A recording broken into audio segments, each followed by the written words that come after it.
ब्रह्मरूपमादिमध्यशेषसर्वभाषकम् भावषट्कहीनरूपनित्यसत्तमध्ययम्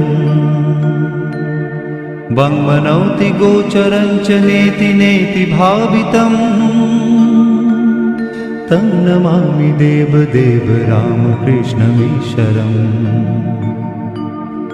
आदितेयविहरं शूरारिदैत्यनाशकम् साधुशिष्टकामदं महिषुभारहारकम् सद्मरूपतत्तकं युगे युगे च दर्शितम् तं नमामि देवदेव रामकृष्णमीश्वरम् सर्वभूतशर